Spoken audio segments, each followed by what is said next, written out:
We've demonstrated ourselves as a team that is working hard. We need to admit when policy has failed. Seattle voters have two contrasting candidates for City Council Position 8 this fall.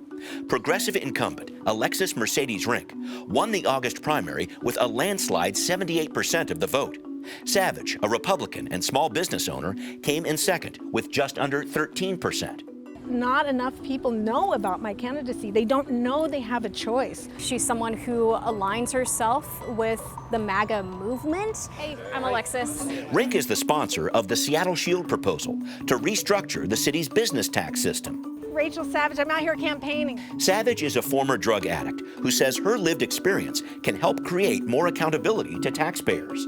The candidates debate. I'm asking for your vote so we can join together to fight against the politics of fascism. I believe you are grandstanding and trying to create a political career from fighting Trump. Alexis Mercedes Rinck and Rachael Savage battle it out to represent citywide Position 8 next on City Inside Out.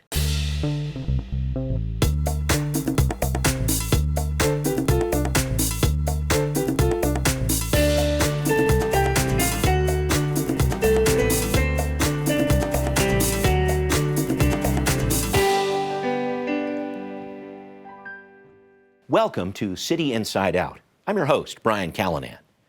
The race for Seattle's citywide Position 8 council seat presents a stark choice for voters. Incumbent Alexis Mercedes Rinck has been focused on protecting Seattle against policies of the Trump administration, while her opponent, Rachael Savage, says she supports the president, including his plan to bring National Guard troops into the city. That's just one of many differences in a nonpartisan race where Rinck won nearly 80% of the vote in the primary. It's the progressive popularity of Alexis Mercedes Rinck up against conservative first-time candidate Rachael Savage in the battle for Citywide Council Position 8. My name is Alexis Mercedes Rinck. Councilmember Alexis Mercedes Rinck is running for re-election to continue pushing back on what she sees as federal overreach into the city of Seattle. Our office took the lead in fighting the Trump administration by standing up a dedicated committee focused on federal administration and policy changes. Well, welcome to Seattle. I'm campaigning for city council. Her opponent in this nonpartisan citywide race, Rachael Savage, is a Republican who backs Trump, including his reported plan to send National Guard troops into Seattle. I think it's a great idea because our police need help and the military is great at building facilities in a very short amount of time.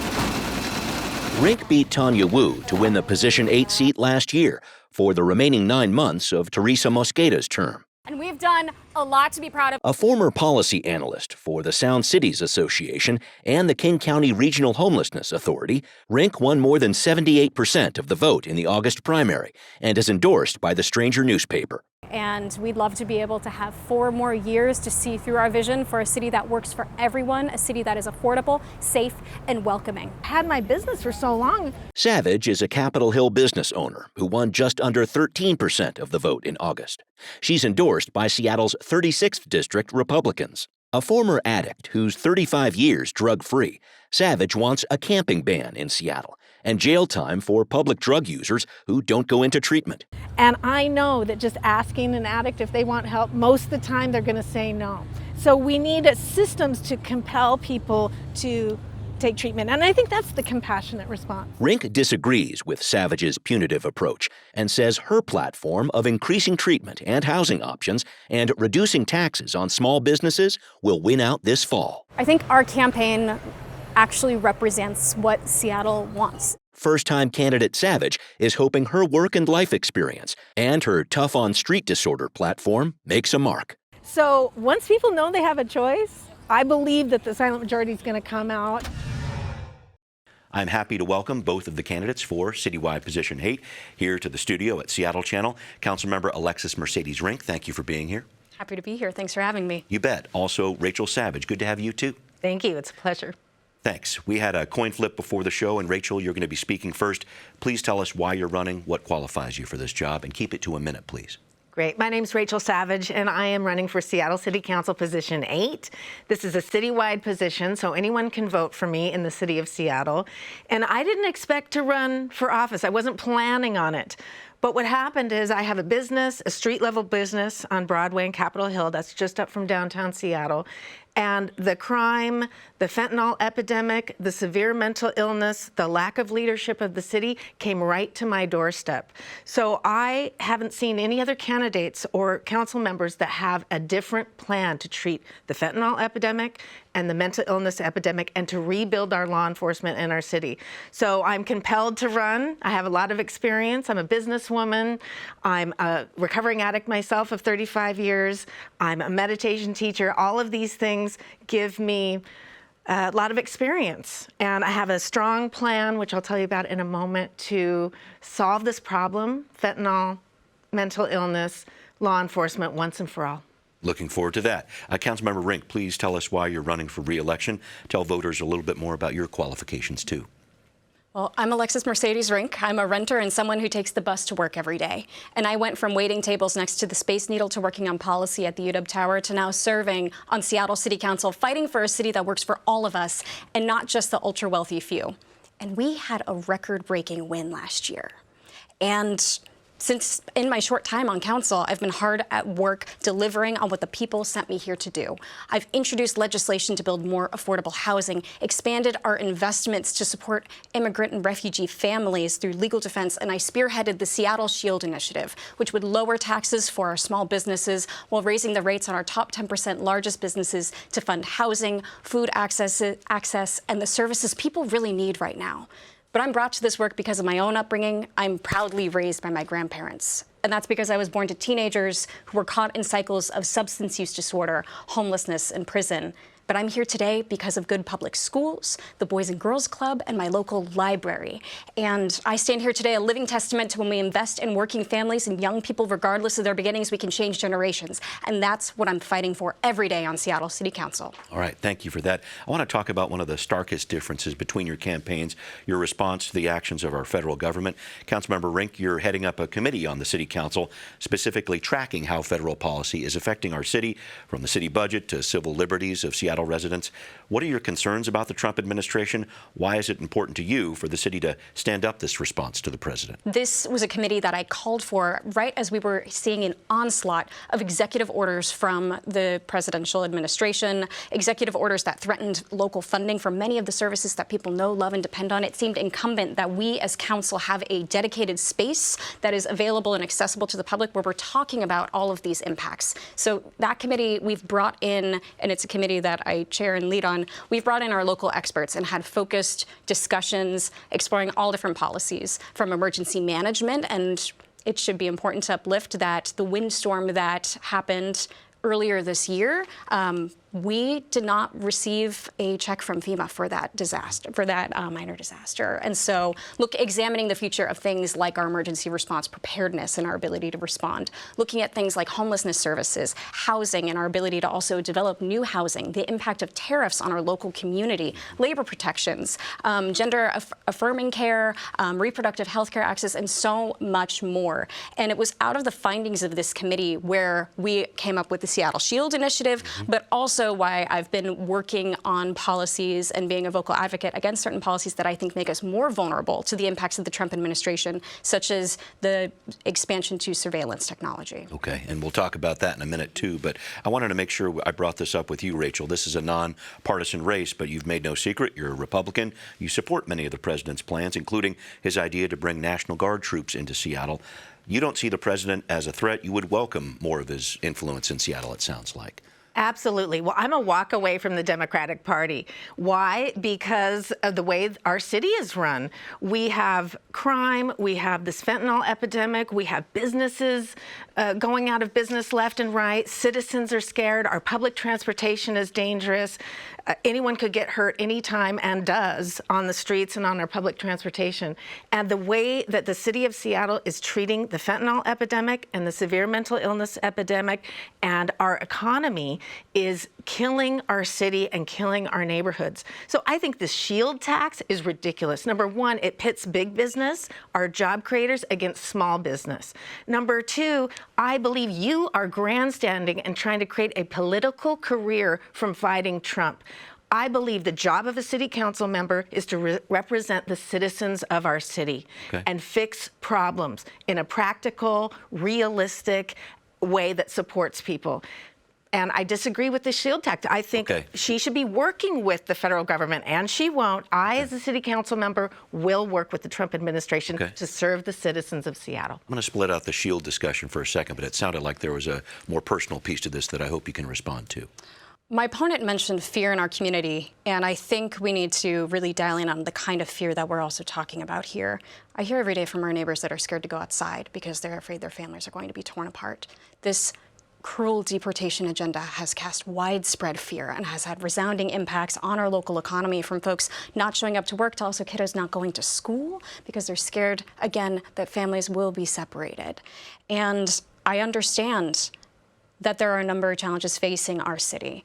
It's why I ran last year. Coming into this special election, I was also very clear when I was running last year that if Trump won the presidency, that I would do everything in my power to ensure that we are safeguarding our city and upholding the values that I know the city believes in. And we had a record-breaking win. 215,000 people chose my campaign, and I take that as a very strong mandate and a duty to follow through on that. So yes, I said last year that I would do everything in my power to safeguard us from the Trump administration, and I'm following through on that promise to the 215,000 voters that chose me and serving out the best interests of everyone who lives in our city. You put criminals, drug addicts that are using drugs above everyday citizens, above our taxpayers, above our citizens. Okay. That's who you're putting first. When do the victims of crime get representation? Okay. When do... I feel like we're switching a little bit away from what we were talking about with the Trump administration, but I do want to get into that. And maybe I can ask a question, Rachel, that'll get us in this direction, because you began a signature gathering campaign in July for a public camping ban ordinance in Seattle. I feel like this is a congruent issue here. That ordinance hasn't qualified for the ballot as of yet. Can you tell me where you are in that process and why you're proposing that? One way or another, I will, on the city council, move to make public camping illegal in our city, and through the voice of the people. I think people are tired in Seattle. Our citizens in Seattle are tired of not having police to back them up. If someone pitches a tent in your front yard today, guess what? No one can do anything about it. There's no backup. So I think the citizen initiative is such a powerful thing that we have in our city that can give the citizens a voice if the city council isn't going to do what needs to be done about camping and residing on the sidewalks and public places in our city, making it unsafe for everyone. Okay, response to this idea of a camping ban. What do you think about it?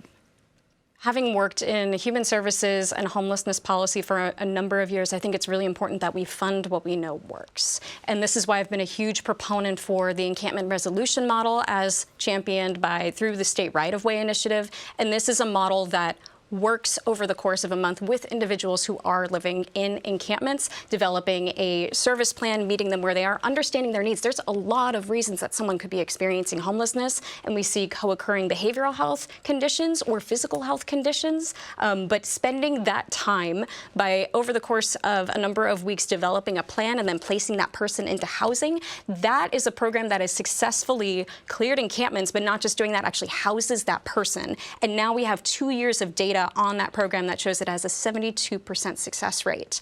That's what works.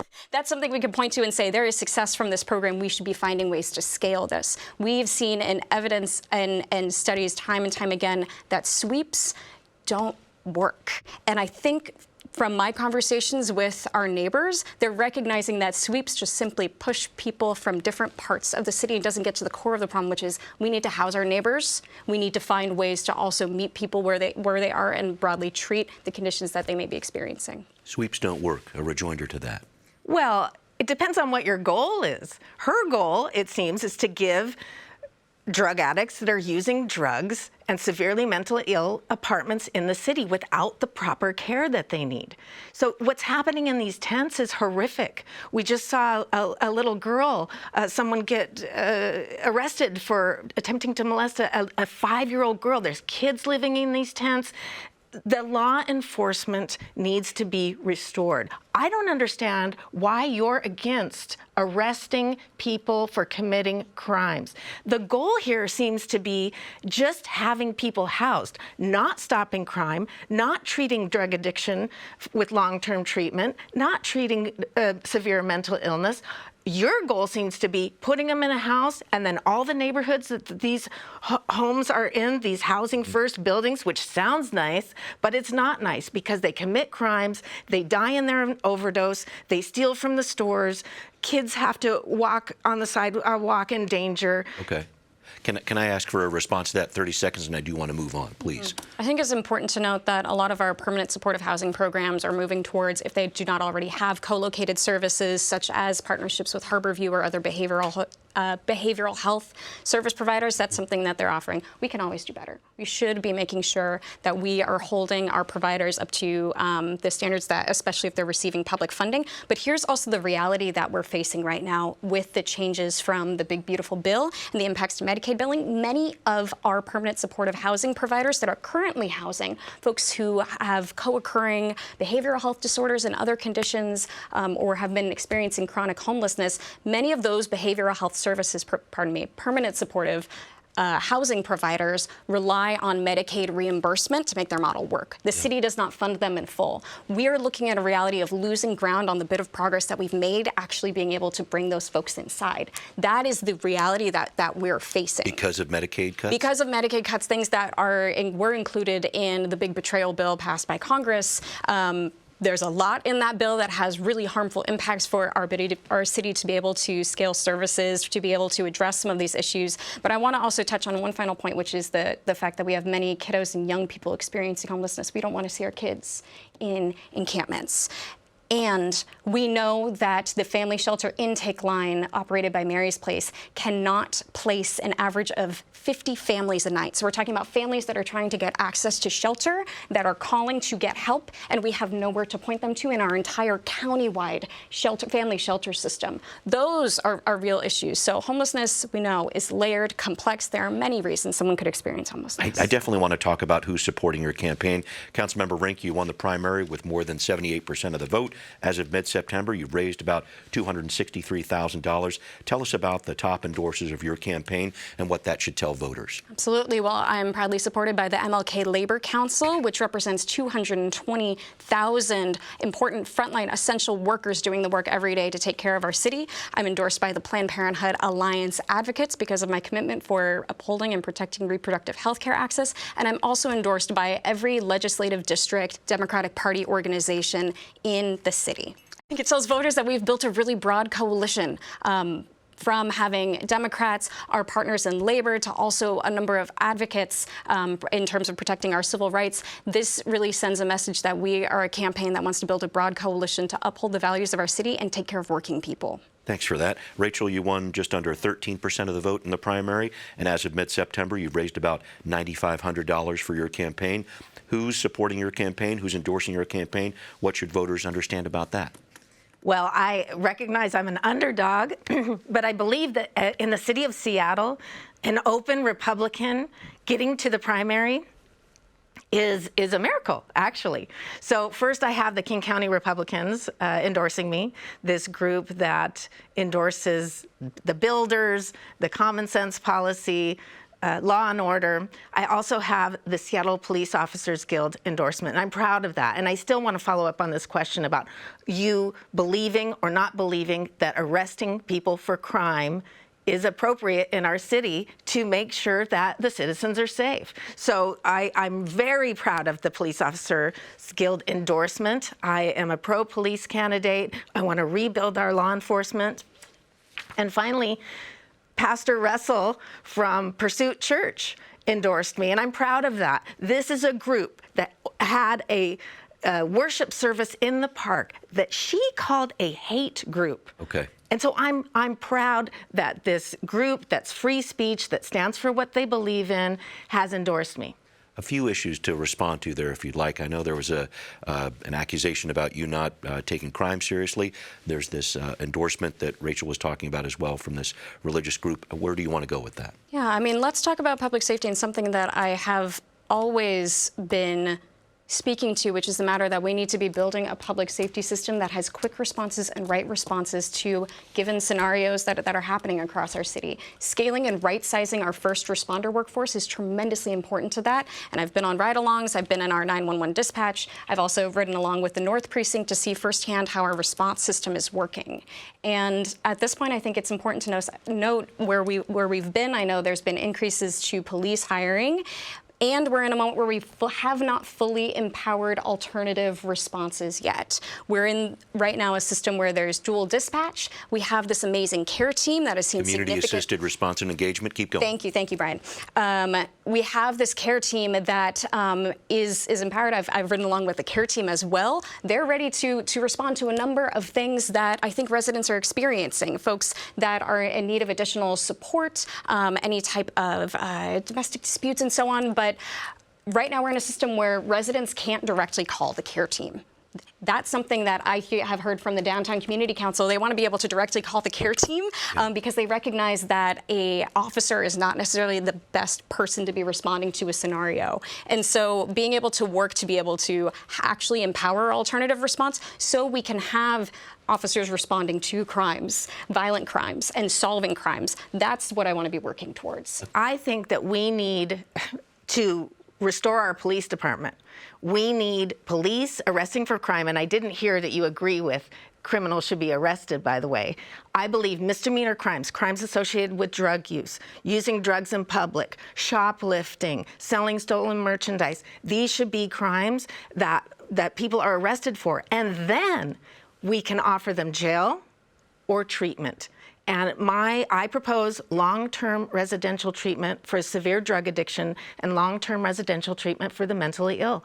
Then we're not going to need counselors ministering to the mentally ill and to the severely addicted on the sidewalk. I think the citizens of Seattle are sick of seeing that. They want people that are suffering from addiction and mental illness to get care with dignity away from our streets and out of our city neighborhoods. Thank you. I need to switch gears if I could, because there's another topic that's very important here. Councilmember Rinck, your proposal to overhaul Seattle's business tax structure. This is Seattle Shield. It's also on the ballot this November. Also something we're going to debate here on Seattle Channel. Keep an eye out for that. We'll take up the question of voting for or against it later. But I did want to talk about what this measure would do, why you championed it. Absolutely. So we know already that there are major changes in terms of federal policy and threats to our local funding that really impact our ability to meet the needs of our residents. So we developed this proposal and worked alongside a number of small business advocacy organizations, small businesses themselves, to engage and understand how B&O taxes were impacting their business, what kind of a level of relief, what that could mean for their business. And I know that in my conversations with small businesses, of course, I'm hearing some of the points that my opponent has raised about safety, about being able to address needs. But the big thing that we know is also facing small businesses is just the cost to do business in this city, whether it be insurance rates going up, whether it also be just continuing being the cost of now these tariffs that are coming in and so on. So having this conversation, how do we make it easier to be able for a small business to operate without sacrificing on good wages for their workers? And so coming up with this proposal by being able to what I think is a rightful balancing of our local taxes. We know that Washington State has the second most regressive tax code in the country. What does that mean? It's upside down. Working people pay disproportionately more of their incomes into our tax system. So taking steps to try and balance our local B&O taxes. But the last thing I note is then really focusing these investments in the areas that matter right now that are being hit hardest the most, where even our small business owners are recognizing that these are the investments that also help mitigate some of the challenges that they're seeing in front of their businesses. Got it. Rachel, you're a small business owner. Some thoughts about Seattle Shield? Well, I don't like the idea of any more taxes for business at all. And the money that's going to be saved for small businesses and be put on big businesses, it's not enough. It's not that big of a deal. Actually, when the city isn't providing the basic services, public safety, getting drug addicts off the street, getting criminals off the street, arresting for crimes, this is what big business and definitely small business wants. You don't have the experience of business. I've had to stand behind the counter every day while severely mentally ill people threaten me and my neighboring businesses, drug addicts steal. We don't have any more drugstores on Capitol Hill on Broadway. We've lost 3 drugstores and a grocery store. Why? Because the crime is not being criminals are not being arrested. And then we can encourage them to go to treatment. They'll have to go to either jail or treatment. So I want to say one more thing about the SHIELD tax. Briefly, please. President Trump put out an executive order to solve the crime and disorder in our city. This SHIELD tax, you're blocking these federal funds from helping the citizens of Seattle. I have a problem with that, and I think the voters do too. Okay, a quick rejoinder to that, if you would, 30 seconds before closing statements. Who do we sacrifice along the way to get that federal funding? And to date, I've yet to see any jurisdiction get a swath of funding, even as much as they may be caving to the desires of this administration. But I think the matter of Seattle SHIELD is also there should be some recognition that community investments make it a good place for large businesses to be able to have their workers work in a healthy community. These are important investments back to the city. We're asking them to invest back into the city where they've been able to build their wealth. And I think it's also important to note, yes, the loss of grocery stores in our community is traumatic for many. This is a concerning matter. And we know from our partners in UFCW 3000 that has been talked about, we know that these large-scale grocery stores are seeing record profits, actually. Record profits. Some of these losses in our local infrastructure with grocery stores and pharmacies are due to, on the large corporate level, mergers and wanting to use profits from one line of business to subsidize other lines of profit or other lines of business. Okay. We've covered a lot of good ground here. I'm sorry we need to wrap up, but we're out of time. Rachel, you'll get a final statement here. Why should voters be selecting you? I can give you 30 seconds. Well, my opponent, Alexis, won't even admit that the grocery stores and the business loss in our city has to do with crime and disorder and the fentanyl epidemic and the mental illness epidemic and the lack of police. This is ridiculous. I think our citizens of Seattle are tired of not getting the basic needs, basic safety. I think the business owners are tired of not having the protection they need. And I think the big businesses don't want to be taxed and have to leave our city. I will, on the city council, amend the drug use law, allow the police to arrest for misdemeanor crimes and crimes associated with drug use. I will build a temporary long-term residential treatment center for the mentally ill and the addicted, and our own Seattle City Jail. This is practical, this is reasonable, and what you're doing with Housing First and the lack of law enforcement is just downright dangerous. Okay. You should resign. Okay, thank you for that. Closing statement for you, if you keep it less than a minute, please. The policies my opponent supports are outdated and outright dangerous. But I know that we've built a strong coalition that stands against this kind of rhetoric and these kind of policies that dehumanize people. This is the campaign that Planned Parenthood Alliance Advocates Trust is going to protect reproductive health care access. This is the campaign that is supported by unions representing frontline workers, our healthcare workers, our bus drivers, our carpenters that are building. They trust that we're going to fight tirelessly for working families. This is the campaign supported by the Working Families Party. This is the campaign supported by every single Democratic Party organization in the city, because they know we're going to uphold core Democratic Party values. You know, I was just honored by Real Change as the Changemaker of the Year because we have taken the past 10 months to really work hard to deliver on what voters have asked us for, and I'm asking for people's support. I'm asking for your vote so we can join together to fight against the politics of fascism and build a Seattle that works for everyone. Thank you both, and we will be right back. What are people saying online about the race for Seattle City Council Position 8? One person writes, "I really want to vote for Alexis Mercedes Rinck. A progressive, safe, and clean Seattle is what we all want." Another says, "Our city desperately needs Miss Savage on City Council. Someone who actually has common sense and wants to make the city safe and prosperous."